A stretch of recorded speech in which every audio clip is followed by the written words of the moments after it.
அனைவருக்கும் வணக்கம். மற்றொரு காணொலி காட்சியிலே உங்கள் அனைவரையும் சந்திப்பதிலே நான் பெரும் மகிழ்ச்சி கொள்கிறேன். இன்று உங்களுக்கு ஒரு கதை சொல்லப் போகிறேன். என் தந்தையார் என்னுடைய இளம் பிராயத்தில் எனக்கு சொல்லிய ஒரு கதை. இந்த கதையிலே ஆழ்ந்த கருத்தும் பொருளும் இருக்கிறது. பொதுவாக நாம் பார்க்கக்கூடிய இந்த உலகம் பற்பல விதமான குணங்களை கொண்ட இனங்களை கொண்ட மனிதர்கள் வாழக்கூடிய உலகமாக இருக்கிறது. இனபேதத்தை சொல்லுவதற்காக நாம் இந்த கதையை சொல்லவில்லை. என் தந்தை சொல்லி நான் கேட்ட கதை. அதில் ஆழ்ந்த கருத்தும் பொருளும் இருக்கிறது. அதை உங்களோடு பகிர்ந்து கொள்வதற்காகவே இன்று இதை சொல்லுகிறேன். என் தந்தையிடம் ஒரு நாள் நான் கேட்டேன், அப்பா, எல்லா இனங்களிலும் மன்னர்கள் இருந்திருப்பதாக தெரிகிறது. நம்முடைய இனத்திலே, அதாவது விஸ்வகர்மா இனத்திலே யாராவது மன்னராக இருந்திருக்கிறார்களா, ஏன் இருக்கவில்லை என்று அப்போது இளம் பிராயத்திலே கேட்ட கேள்வி. அதற்கு என் தந்தை ஒரு வித்தியாசமான கதை விளக்கத்தை சொன்னார். இது நடந்த நிகழ்ச்சி, இது உண்மை சம்பவம், நம்முடைய பரம்பரையிலே இருக்கக்கூடிய வரலாற்று கதை என்று சொன்னார். அது என்ன என்பதை இப்போது உங்களிடத்திலே சொல்லுகிறேன். ஒரு தேசத்திலே அரசவையிலே முக்கிய பதவியிலே விஸ்வகர்ம சமுதாயத்தைச் சேர்ந்தவர்கள் இருந்தார்கள். அவர்கள் அமைச்சர்களாக இருந்து அரசருக்கு தேவையான விளக்கங்களை சொல்லிக் கொண்டிருந்தார்கள். மிகப்பெரிய பதவிகளிலேயும் கூட அவர்கள் இருந்தார்கள். ஆஸ்தான பொற்கொல்லர் என்கிற நிலையிலேயும் அவர்கள் இருந்தார்கள். ஆஸ்தான சிற்பிகள், ஆஸ்தான தச்சர்கள், இப்படியாக மிகப்பெரிய நிலையிலேயும் பதவிகளை வகித்தும் இருந்தார்கள்.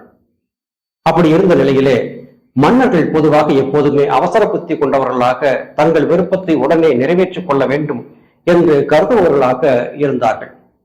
அவர்கள் நினைத்ததை உடனே சாதிக்க வேண்டும். அதை எப்பாடுபட்டாவது எப்படிப்பட்டாவது சாதித்துக் கொள்வது அவர்களுடைய வழக்கமான செயல்பாடாக இருந்தது.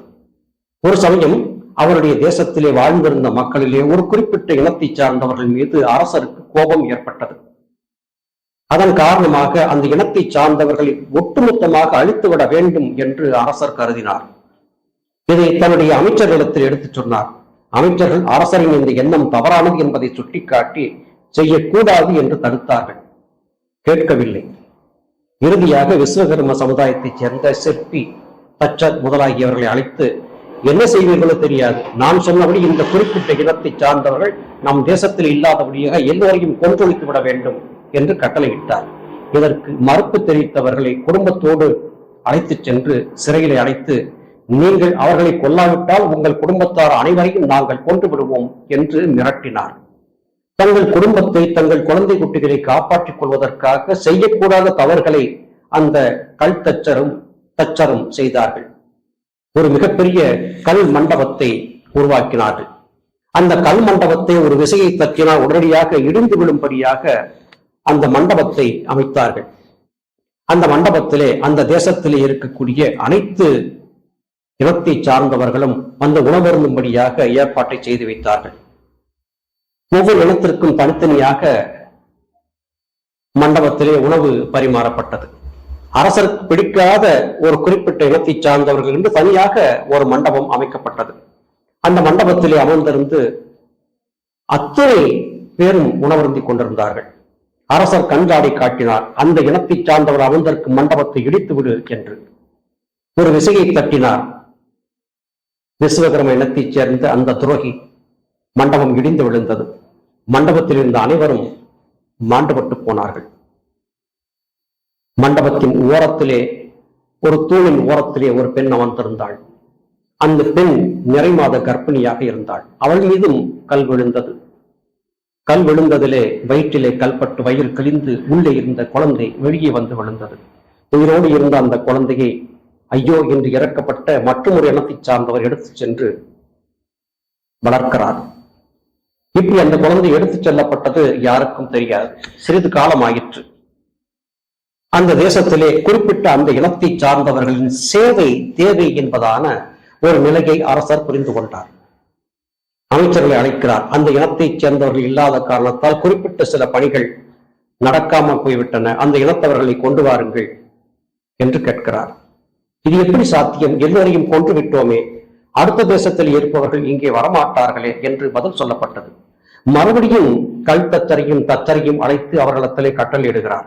நீங்கள் தான் தெய்வ கம்மாளர்களாயிட்டு உங்களுக்கு கட்டளையிடுகிறேன். குறிப்பிட்ட அந்த இனத்தை சார்ந்தவர்கள் இங்கே வந்தாக வேண்டும், இல்லை என்றால் உங்கள் குடும்பத்தை மொத்த பேரையும் கொண்டு விடுவேன் என்று அரசர் மிரட்டுகிறார். தலை விதியை நொந்து கொண்ட அந்த கல்தச்சரும் தச்சரும் தேசத்திலே சுற்றித் திரிகிறார்கள். அப்போது ஆழ்மனதிலே தவ ஆற்றலின் காரணமாக இவர் கேட்ட அந்த இனத்தை சார்ந்த ஒரு குழந்தை இருக்கிறது என்பதை கண்டுபிடித்தார்கள். அரசரிடம் சென்று நான் சொல்லும்படியாக ஒரு காரியத்தை செய்யுங்கள், அனைத்து இனத்தை சார்ந்த குழந்தைகளும் விளையாடும்படியான ஒரு திடலை ஏற்பாடு செய்து எல்லா வகையான விளையாட்டு பொருட்களையும் அந்த இடத்திலே கொண்டு வந்து வையுங்கள், தேசத்தில் இருக்கும் அனைத்து குழந்தைகளையும் கொண்டு வந்து அந்த விளையாட்டிலே கலந்து கொள்ளும்படி செய்யுங்கள், நீங்கள் கேட்ட இனத்தை சார்ந்தவரை உங்களுக்கு காட்டிக் கொடுக்கிறேன் என்று சொன்னார். அனைத்து குழந்தைகளும் அழைத்து வரப்பட்டு விளையாட விடப்பட்டார்கள். விளையாடி கொண்டிருந்தார்கள். ஒவ்வொரு இனத்தை சார்ந்த குழந்தையும் ஒரு வேலையை செய்து கொண்டிருந்தது. ஒரு குழந்தை அரிவாளை எடுத்துக் கொண்டு போய் மரத்தை வெட்ட ஆரம்பித்தது. ஒரு குழந்தை அரிவாளை எடுத்து சுத்தியலால் தட்டி அந்த அரிவாளை தீட்டும் காரியத்தை செய்தது. அது விஸ்வகர்ம குலத்தைச் சேர்ந்த குழந்தை என்பதை சொன்னார்கள். ஒரு குழந்தை அங்கே இருந்த ஒரு கல்லிலே துணியை எடுத்து சோ சோ என்று துவைக்க ஆரம்பித்தது. அது துணி வெளிப்பவர் குடும்பத்தை சார்ந்த குழந்தை. இப்படி ஒவ்வொரு குழந்தையும் ஒவ்வொரு வகையான காரியங்களை செய்து கொண்டிருந்தது. அரசர் கேட்ட அந்த குறிப்பிட்ட இனத்தை சார்ந்த குழந்தை அந்த குறிப்பிட்ட இனத்தை குறிக்கக்கூடிய ஒரு பொருளை எடுத்து அந்த பொருளை ஆர்வத்தோடு ஆராய்ந்தது. கல்தச்சர் அந்த குழந்தையை கரம் பற்றி அழைத்துச் சென்று நீங்கள் கேட்ட அந்த இனத்தின் குழந்தை ஏதோ என்று ஒப்படைத்தார். இங்கே அந்த இனத்தை பற்றியோ எவரை பற்றியுமோ நான் சொல்லவில்லை. காரணம், இனத்துவேஷம் பேசுகிறான் என்று வந்துவிடக் கூடும் என்பதற்காக. ஒப்படைத்த பிறகு அரசர் மனம் மகிழ்ந்தார்.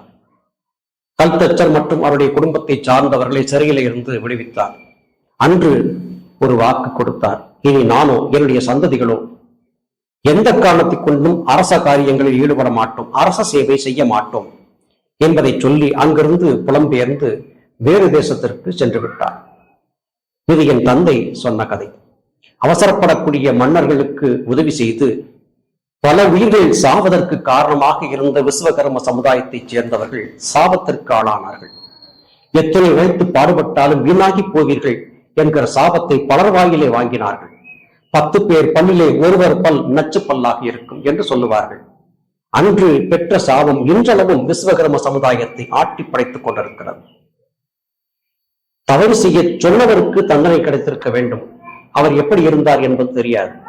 தவறு செய்ய சொன்னாலும் தன் குடும்பத்தை குலத்தை காப்பாற்றுவதற்காக மற்றவர்களை பறிகொடுக்க நினைத்தவர்கள் தவறு செய்தவர்கள் தான், குற்றவாளிகள் தான். அது காரணமாக அதற்கான தண்டனையை அனுபவித்துக் கொண்டிருக்கிறார்கள், இன்றளவும் அனுபவித்துக் கொண்டிருக்கிறார்கள். இதையெல்லாம் நாம் அனுபவத்திலே பார்த்தபோது என் தந்தை சொல்லிய அந்த கதை எனக்கு நினைவுக்கு வந்தது. இங்கே நான் இதை சொல்லுவதற்கு என்ன காரணம் என்றால், ஆங்கிலத்திலே சொல்லுவதைப் போல மரபணுக்கள் எப்போதுமே மாறாது. ஒரு குறிப்பிட்ட தன்மையை அந்த மரபணு பிரதிபலித்துக் கொண்டே இருக்கும். சமீபத்திலே நாம் ஒரு திரைப்படத்தை பார்த்தோம், 7ஆம் அறிவு என்கிற ஒரு திரைப்படம். அந்த திரைப்படத்திலே ஒரு பெரிய ஆற்றல் பொருந்திய போதி தர்மனுடைய குல வாரிசாக இருக்கும் ஒருவரை கண்டுபிடித்து அவருக்குள்ளே அந்த ஆற்றலை வெளிக்கொண்டு வந்ததாக அந்த கதையை அமைத்திருப்பார்கள். இது உண்மையாகவே மரபணு சார்ந்த விளக்கத்தை சொல்லக்கூடியது. ஒவ்வொரு மனிதனுடைய உடலிலும் இருக்கக்கூடிய மரபணுக்களிலே அவர்களுடைய பரம்பரையின் தத்துவங்கள் பதிவு செய்து வைக்கப்பட்டிருக்கும். அவர்கள் விரும்பினாலும் விரும்பாவிட்டாலும் அவர்களுக்குள்ளே அந்த ஆற்றல் இருந்தபடியாகவே இருக்கும். அவர்களால் மாத்திரமே அதை செய்ய முடியும். வாணிகம் செய்ய வேண்டுமா, ஒரு குறிப்பிட்ட வர்ணத்தாரால் மாத்திரம் அதை மிகவும் திறமையாக செய்ய முடியும். விவசாயம் செய்ய வேண்டுமா, குறிப்பிட்ட வர்ணத்தால் திறம்பட செய்வார்கள். ஆடு மாடுகள் வளர்ப்பதா, ஒரு குறிப்பிட்ட வர்ணத்தால் திறம்பட செய்வார்கள். அவரவர்களுக்கு என்று தனித்தன்மை இருக்கிறது. இதில் எவரும் பெரியவர் சிறியவர் என்று கிடையாது. எல்லோருமே ஆற்றல் பொருந்தியவர்கள் தான். எல்லோருக்குள்ளும் ஆற்றல் இருக்கிறது. ஒரு விவசாயி செய்யக்கூடிய காரியத்தை ஆலயங்களிலே அர்ச்சனை செய்து கொண்டிருப்பவரால் செய்ய முடியாது. அந்த கடின உழைப்புக்கு அவருடைய உடலும் மனமும் பக்குவப்பட்டிருக்கும். பரம்பரை அப்படி அவரை வழிநடத்தி கொண்டு வந்திருக்கும்.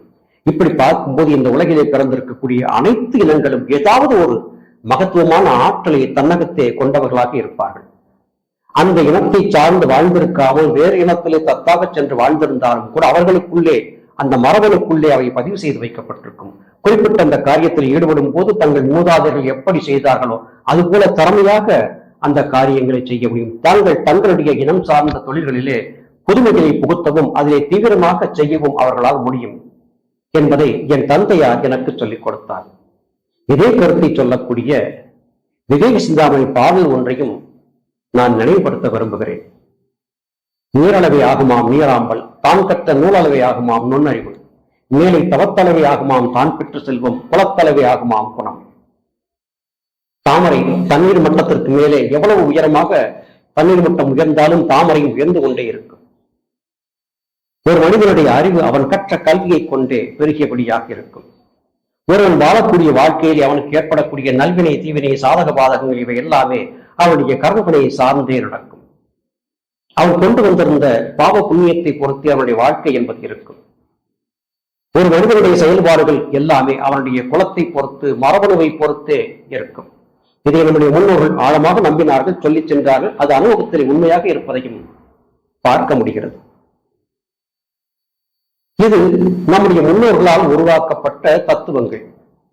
இந்த தத்துவங்களில் எந்த விதமான தவறுகளும் இருப்பதாக தெரியவில்லை. ஒரு மனிதன் தான் செய்யக்கூடிய காரியத்திலே தன் பரம்பரை தொழிலை திறம்பட செய்யும் போது அவனால் 100 விழுக்காடு அதிலே செயல்பாட்டை காட்ட முடியும். மற்றவர்களால் அதை செய்ய முடியாது. இனங்களை பற்றியோ இன துவேஷங்கள் பேசுவதற்காகவோ என்னுடைய இந்த பதிவு இல்லை. மரபணு என்பது இப்படி அமைக்கப்பட்டிருக்கிறது. அவர்கள் அந்த பாரம்பரியத்தை உள்ளே கொண்டு வந்திருக்கிறார்கள். ஒரு காரியத்தில் ஈடுபடும் போது அந்த பரம்பரை தொழிலை செய்யும் போது மேன்மையாக அதிலே அவர்கள் சிறந்து விளங்க முடியும் என்பதை புரியப்படுத்துவதற்காகவே இதை சொல்லி இருக்கிறேன். எனவே எந்த காரணத்தை கொண்டும் எவரும் தங்களுடைய குலத்தை பற்றிய தாழ்வான எண்ணங்களை கொண்டு வர வேண்டாம். எல்லோரும் உயர்ந்தவர்களே. எல்லா இனங்களிலும் உயர்ந்த தத்துவங்களும் ஆற்றல்களும் கொட்டி கிடக்கின்றன. அவரவர் நிலையிலே அவரவர் வாழ்வது அவரவருக்கு மேன்மையை கொடுக்கும். மீண்டும் மற்றொரு காணொலி காட்சியிலே உங்களை சந்திக்கிறேன். அதுவரையிலும் நன்றி, வணக்கம்.